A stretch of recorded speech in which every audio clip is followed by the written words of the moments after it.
ازيكم يا حبايبي، عاملين ايه؟ انا والمطبخ وحبايبي. النهارده اللهم صل على النبي اعمل لكم اكله حواوشي هتعجبكم، وخليكم معايا وشوفوا الطريقه. اللحمه قدامكم اهي، فول صويا بحبه بابريكا.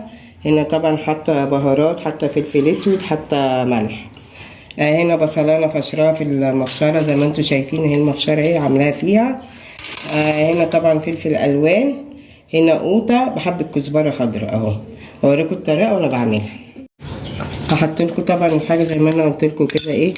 ادي الفلفل الالوان اهو زي ما انتم شايفين كده. طبعا البصله اللي انا فشرتها في المبشره اهي كده. التوابل لازم تحطوا شطه، ده حاجه ترجع لكم انتوا. وانا حاطه فلفل حامي، قرن فلفل حامي اهو زي ما انتم شايفين. انا فضيت كله وبعد كده ايه هعملها في بعض كده اهي.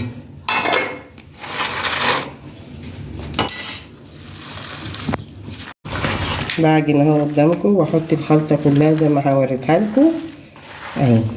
بحط ايه كده اهي. افتح طبعا الرغيف واقوم عاملاها طبعا حبه زيت صغيره كده على الطاسه، تقوموا عاملينه وموطين عليه. حواوشي بصراحه ما تعملوه في البيت احسن ما تجيبوه من بره، ما تعرفوش ان هم عاملينه ازاي بره، في البيت انضف يعني اهي. ايه رايكم في المنظر اهو؟ بص عامله ازاي، حلوه يعني. حاجه في البيت بتبقى جميله بصراحه، بتبقى احسن من بره. الواحد زي الاكل عايزين تعملوا جنب منه طبق بطاطس اعملوا. طبعا اهو الرغيف اهو قدامكم اهو. طبعا هجيب الحبه دول كده واقوم ايه حطاهم ايه في الرغيف من جوه زي ما انتوا شايفين كده اهو.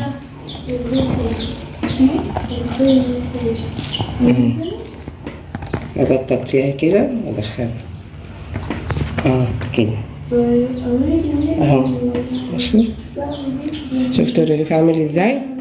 لما اعمله بقى على النار طبعا اوريهولكوا وهتشوفوه اهو.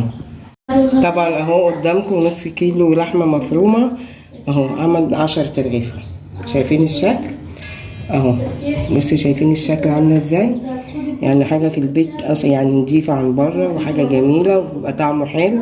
وكفايه زي وانت بتعمله في البيت كده بتاكله بنفس، غير ما تجيب من بره مش هعرفك هو عامله ازاي اهو.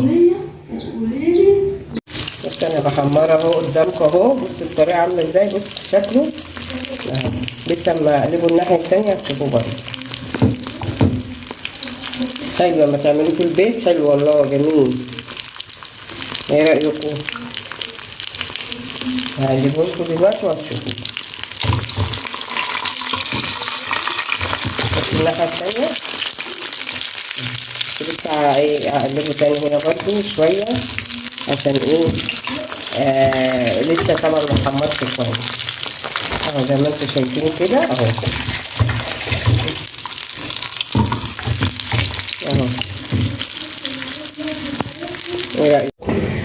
طبعا شفتوا الطريقه بتاعت الحواوشي معايا، وشوفوا كده وقولوا ايه رايكم. بص اهو انا قطعاه اهو، بصوا شوفوا شكله. ايه رايكم؟ يعني اتاكل وهو ني حتى كمان على حلاوته. طبعا شفت طبعا الطريقه، وشفت طبعا الشكل عامل ازاي. ابعتولي بقى، ما تنسوش في التعليق ورفع الجرس، والجديد عندي اشترك في القناه